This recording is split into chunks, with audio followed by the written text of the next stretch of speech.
As I fell asleep during halftime of the Clippers game, I woke up in the third quarter, rubbed my eyes, felt like Avengers Endgame was back in theaters. COVID didn't exist because I was watching 2019 Kawhi Leonard on the TV screen.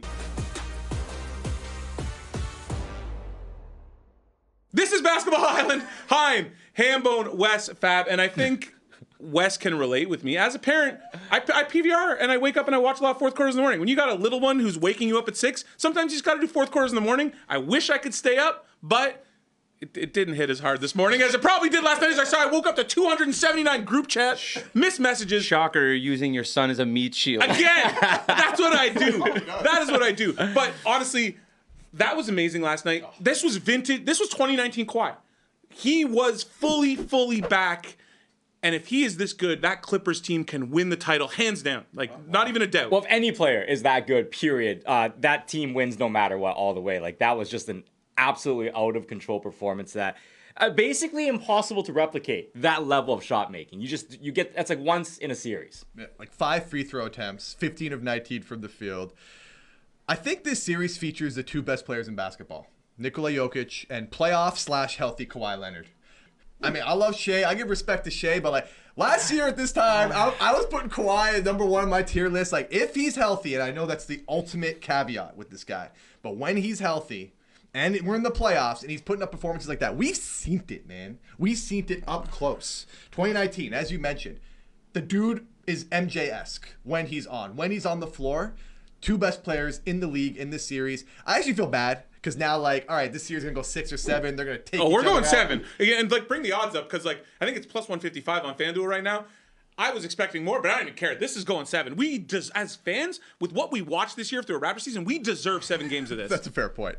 Bad for future tickets if you have either of these teams, though, because they're going to take each other out, and then what? What's left? Scraps? You know what's really going to hit hard when that Shams Kawhi questionable for Game 3 hits after we already taped? Yeah, let's everybody knock on it. Yeah, okay, gotta call out the hyperbole here. Look, you're talking about picking a guy at his absolute, like, peak best level performance you're going to get. Okay, watch this. I guarantee Kawhi will not have a single game like that the rest of the playoffs. Okay. Guarantee. Right. So, like, to say he's the best player in the world right now outside of Jokic, yes. I'm like, you're the best player. Yeah, but you're picking him at the very, very best. What's his average, right? You talk about all the other players in the league as well. They have good, they have bad games. Kawhi, how was he in game 1?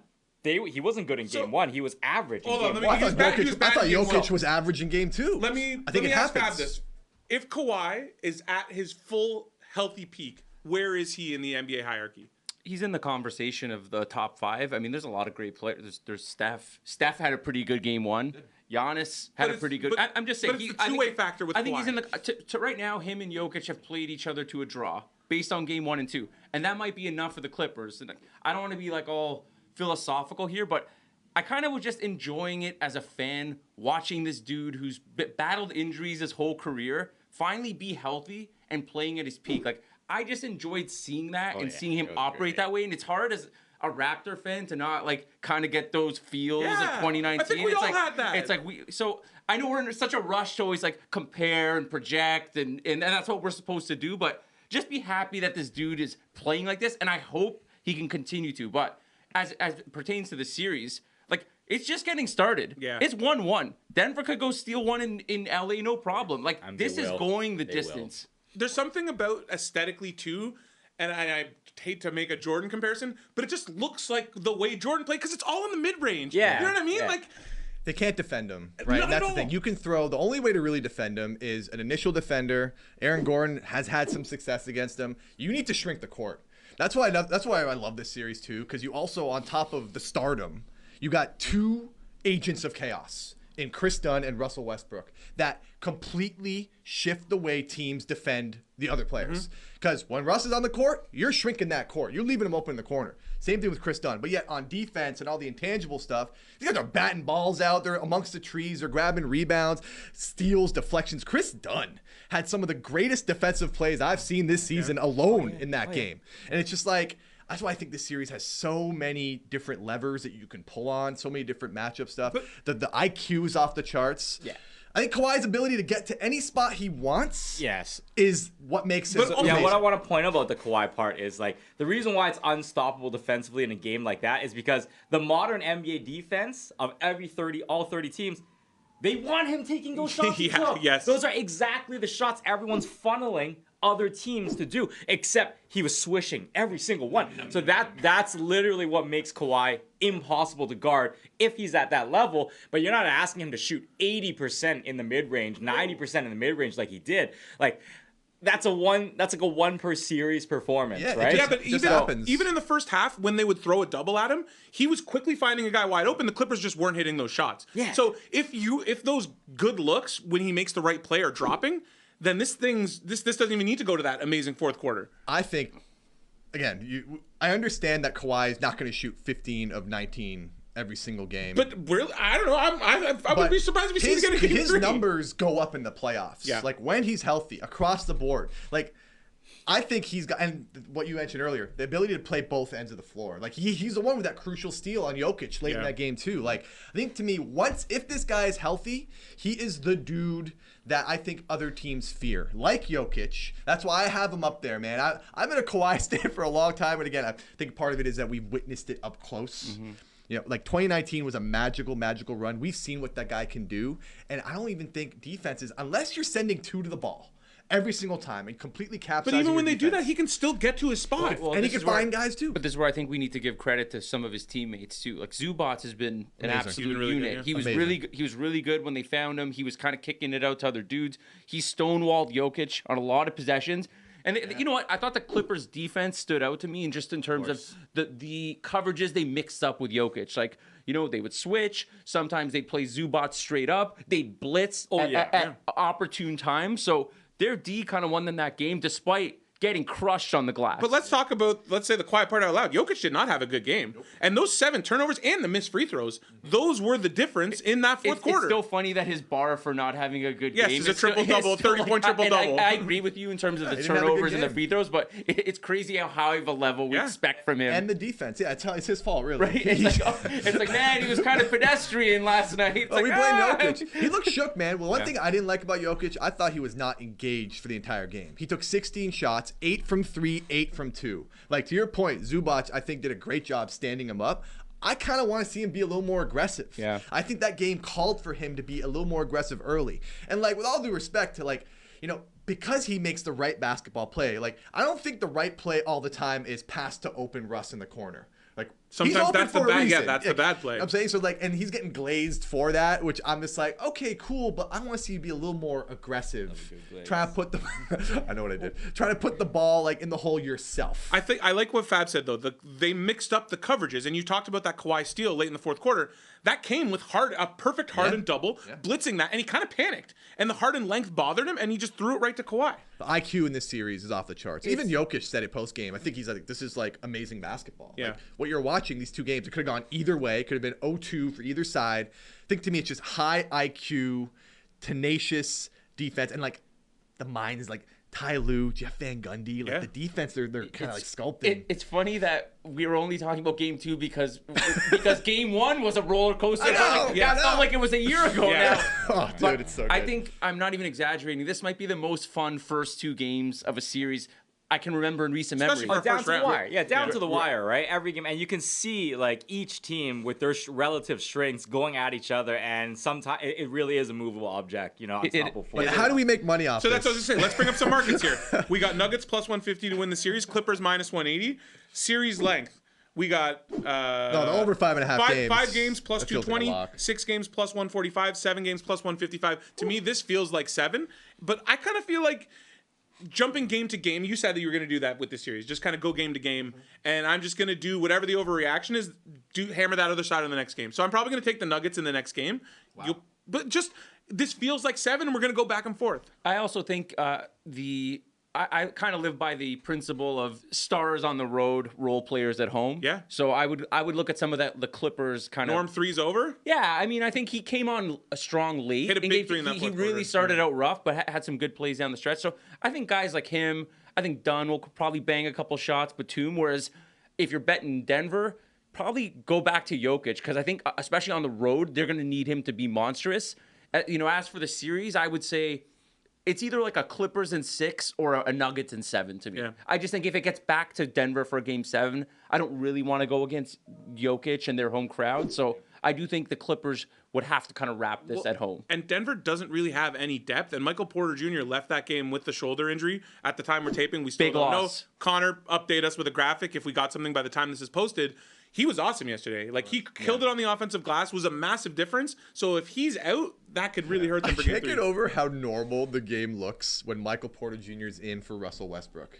Because, like, he's standing in the corner. They're playing him honest. There's no nefarious going on. But when Westbrook's on the floor, it's just chaos. Like, you're leaving him open. You're shrinking the floor. He's flying in for offensive rebounds. Like, he's taking ill-advised shots. Like, it's just the experience alone has been amazing. I want to also give some love to Jamal Murray, who was under the weather. He's had really yesterday. good games. Big threes yesterday. Massive. Everything big. Played a great floor game, I thought. Like, pulled the strings at the right time. I'm surprised the Clippers didn't attack him more often. I know they're just kind of switching him onto Kawhi a whole bunch of times. Not what I would do if I was Denver. I would, like, if you find yourself on an island against Kawhi, I would send help right away. Like, Oh no, I was gonna say I was gonna say when Norm and Murray were getting into it, I was like, oh my God, there's so much is going on here. great. Former Raptor, Canadian guy. How did Jamal, former TSN employee, how did Jamal not get a tech for that? Like, you fully lifted the dude. Insane. Like, I know, but didn't it look like Norm kind of like launched himself up a bit too? Though, like Murray just picked him up with one arm. Like Norm was kind of. I get it. He should have got a tech. He's like the one that didn't get a tech in that whole thing. I love it. I love all the smoke. Yeah, and I love in this series you're having two of the notorious playoff elevator guys. Yeah. You have Jamal Murray, that is his reputation. He's delivered, and then Kawhi puts up a game like he did. Like, that's it. You're getting the best version of basketball right now. And these two guys very well can carry that into game 3. I wouldn't be surprised to keep taking their overs. Like Jamal, as we know, regular season stats versus what he does in the playoffs. That lift, unless you've been under a rock, that lift is real. Mm-hmm. It is a real lift. Jamal shows it every time the playoffs come, and Kawhi is clearly showing, if healthy, he has that same lift. So those are the two guys that you can't really use regular season baselines as a standard. 16 game players, man. So now you sort of poo-pooed our Kawhi love a bit off the top, Wes. Are you like what do you think for the rest of the series then? Like, and just looking at the title odds, Clippers are 29-1. Nuggets are 50-1. I'm not going there yet. I'm not, and also I'm not poo-pooing Kawhi. I'm just saying, like, why do you hate Kawhi, bro? You said he's the best player in the world. I'm like, you can't do that. You can't do that. I don't think he is. Playoff Kawhi and Nikola Jokic are the two best players in the world right now. How dare you rein in on our hyperbole? You do have to point out, like, Kawhi didn't play well in game 1.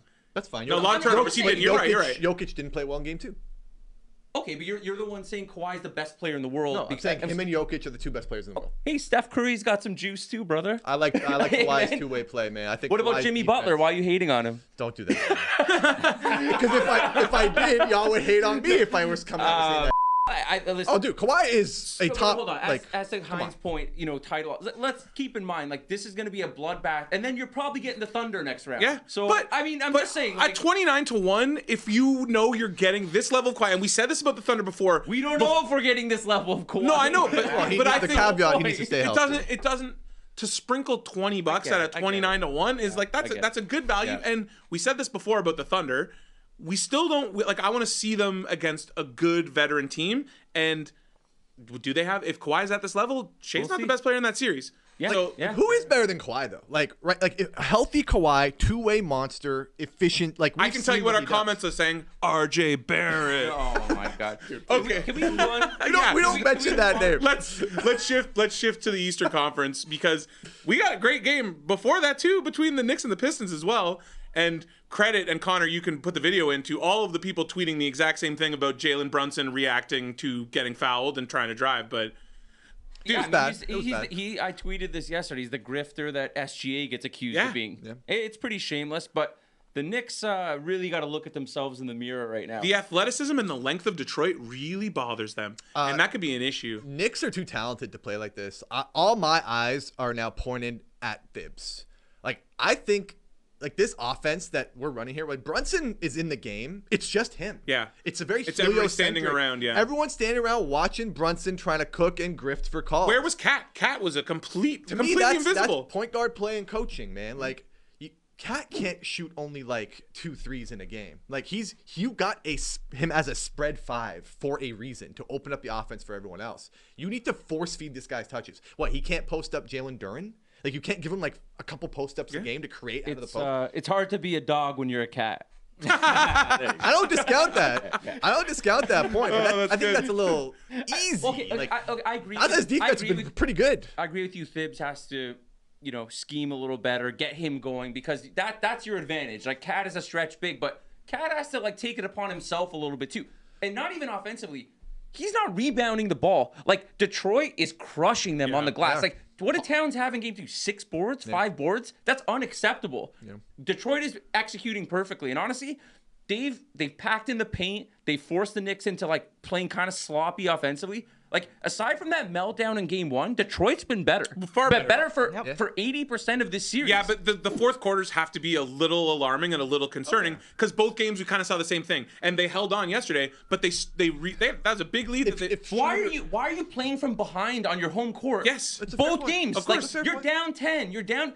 You're supposed to be jumping on the kind of rookie team. Yeah. But hey, let's not bury the lead. Cade Cunningham is great.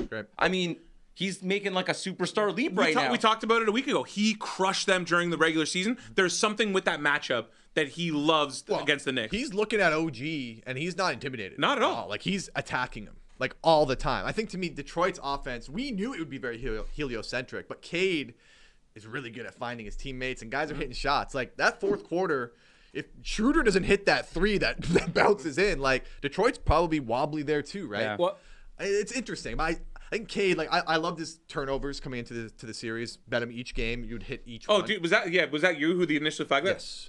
Just keep betting that everybody. Because his usage is I don't even know the numbers. Is it 40%, upwards of that? I think New York will eventually right the ship here, but I don't like the unimaginative offense thus far. Yeah, and going back to Cade real quick, he's getting to the rim so efficiently because Cat is the rim protector.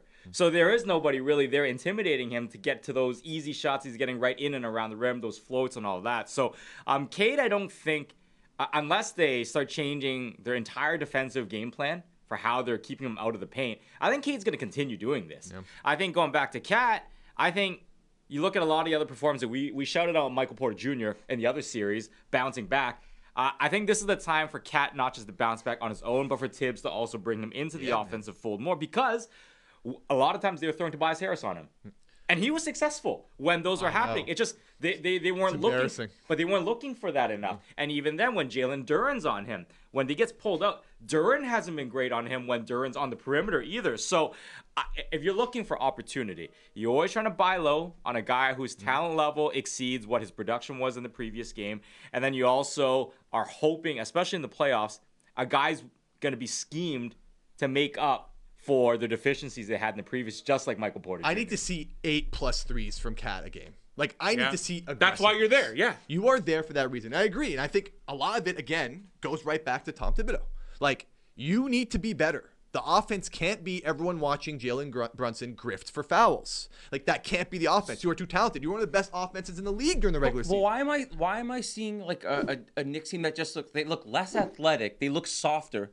Detroit is crushing them on they're just Oscar Thompson 4 offensive boards, Duren 4 offensive boards. B-ball Paul, bro. I mean, Josh Hart's looking small in this series. He's been ineffective. They look ineffective. Dude, right not now. even that. They look exhausted. After that game, all of those guys look drained. Brunson looked like walking off the court like he was just out of energy. And it's game 2. Would you rather have Cade or Brunson for the rest of the series? No doubt. Would you take Brunson over Cade? I think Brunson looks a little hobbled. Yeah, but everything. The Knicks offense is just standing around and watching him. Fair, but you know what? You talk about in clutch time. The Knicks got back in that game because they just have a steady last 5 minutes. When the going gets tough, Brunson can get you a good quality look almost always. Well, Cade, I'd say the first 3 quarters, you give it to him. He had it. But so it depends on what you need from that player. One thing I'll flag from a betting perspective, and I was shocked to see what the number was yesterday. And because just as all of us, we were deep on Jokic clutch, and Brunson's going to end up burning us probably. Look at Brunson's points going into the fourth. We know he's the only one who's going to be probably having the ball and going for a shot. You can get a pretty good number on the in-game points. Yep. And that was the case yesterday. So just flag that moving forward. I still think the Knicks will win this series. Well, so let's odds. I mean, that's what I had coming. That's one of my best bets was them -1.5. Knicks minus 240 for the series. It's going to be bedlam in Detroit. It will. Absolute bedlam. I will bet them game 3. Pistons plus 198 for the series. I know you seem like you're a little. Or is it just a hedge? I was saying this after game 1. I did not feel encouraged by how they played. I said I don't like their chances in game 2. They played worse. So I mean, I think it's a split. If you had to. And again, I'm going back at Thibodeau. Like, Cam Payne has that game in game 1, and he plays only 4 minutes in game 2. Like, something to that. Like, maybe ride the hot hand. He was feeling himself. Like, again, Thibodeau played his starters, ran him to the ground. Towns threes, game 3. Yes. If they're going to stretch the floor, Towns just if I can give you anything betting wise, I think Cat anything going into that next game has to be the adjustment, and then you're probably getting him on a slightly lower number than what his baseline is. Yeah. Do we so series length, I feel like this is going 7. 5 games plus 230, 6 games plus 157 plus 145. Nothing jumping out. Just make those bets. I got a no, but certain series have a feel. You know what I mean? Sure. Like, for me, I've parlayed this to go 7 with the Clippers series to go 7. Glad you did. You're getting a nice number at it, yeah. We'll see. I mean, I still think, I guess it's Knicks and 6, but I don't feel great about it. Game 3 is the big one. Let's go back to the West then, and we'll finish with Rockets Warriors. Moving us along, man. Well, you got something after this? Riz, flash the number. Riz, we're already at 20 minutes or something. Time flies when you're having fun. Yeah, exactly.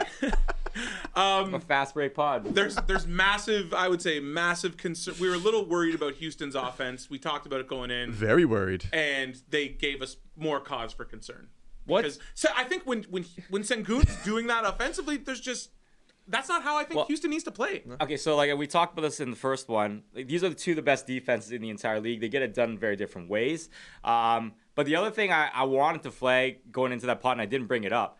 So where do you think Houston as a team ranked in the regular season in terms of team clutch time shooting efficiency? Oh, no, they're like top 5, no? Top 3? No, shooting efficient. Houston shooting offensive shooting efficiency in the clutch. In the clutch. I'm gonna say bottom 10 in the league. Bottom 5. I'm gonna say top 5. Last. Oh, yeah. Dead last. I would zag. I didn't zag. Dead last. You pulled the Stugats there. So I think like that's your worry with this team. It's like where's their offense coming from when everything gets in the mud? And I don't think they have the same solutions that the Warriors have when they can just throw it into Jimmy Butler and then he can get you again a good quality shot. Steph Curry making these shots that are just like absolutely outrageous. Houston just doesn't have that, and I think in this game 1 you saw their defenses, while different, were comparable.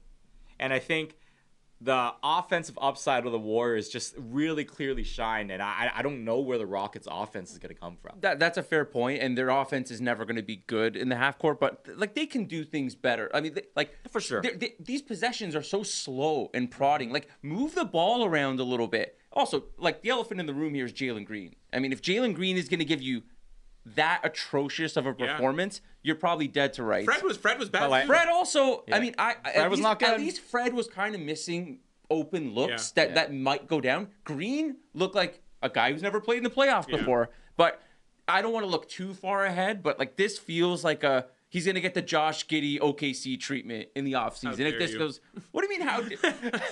But we'll see. I think. What do you mean out there? I think the good thing for the Rockets is they did hold it down defensively, and they are crushing on the glass like we thought they would. So it was a rock fight. It came down to the Rockets showed some strengths as well that the Warriors just had no answer for, especially when they're running those like jumbo giant lineups. Okay, so they just need more shooting out there to complement that mix that they have. That's what they need. Do you think they Jabari Smith? Like, does Jabari show up and start hitting more threes for them? Because he's exactly what they need in those big lineups. Just he wasn't getting them down, right? I think the 3 ball is really what it comes down to for Houston. They're gonna keep shooting them. They're going to have some bad shooting nights like game 1, but you got to expect a little bit of regression to the mean that they're going to start hitting more shots. Do you think we see the Şengün and Steven Adams like double big lineup more? Yeah. I don't think it was bad, but I just think they didn't have enough shooting. That's all. I think the Rockets will continue to search for answers, and they will not find those answers in this series. I think the Warriors' defense is too good. I think they got creators on offense that I think will solve Houston's great defense, but also like Houston got a lot of young guys, man. Like Ahmed Thompson played his first playoff game, rough game, 0 for 4 from the free throw line. Like they're going to be some growing pains there. I just don't think, and this is to your point earlier about their clutch stats. Like, what's your offense late in the game when it's tight? What are you doing? You're spamming Fred VanVleet and Şengün pick and rolls. You can spread the floor as much as you want. I know, but Freddie's got to be able to not shoot 3 for team. Yeah. I know. Like, you know what I'm saying? Okay, like but there's a world where he hits 2 more. I mean, Curry's not going to shoot like that every night. No. Like, some of these threes are obscene. Well, yeah. But Steph is the weakest link defensively on Golden State. So like Fred's going to go up against a tough matchup every single night. They play good team defense regardless of that. They I know. play, like great team defense regardless of that. I think like when Gary Payton's on there, he's crazy. Moody's And if you're getting any kind of offense from Gary Payton too, like Podziemski also been very good defensively, very sound. It feels like a Warriors in 6 still to me. I feel like Houston probably gets game 2, loses both in the Bay. Maybe they come back game 5. I'm a little worried because we have the over 5. I'm a little scared of that over 5.5. What I saw in game 1. I mean, if you want to be encouraged, they opened game 2 as a bigger favorite than they were in game 1. So I listen. I think there's 2 games where Steph doesn't have it, and the Rockets win those. If only they had another guy to carry the load if Steph didn't have it. Yeah, I think the betting lean going into game 2, and then it'll get less and less opportunistic. Is there are unders plotted all over this series? Yeah, good call on that. Good call, Hein. Shout out there. You got to keep finding whether it's the game total, whether specific players that you just don't think fit in this series. The unders is definitely the way to lean, whichever way you're thinking in this series. That game total was 213 game 1, dropped to 205 for game 2, and I still like the under. I'm still gonna hit that, but Jimmy Butler.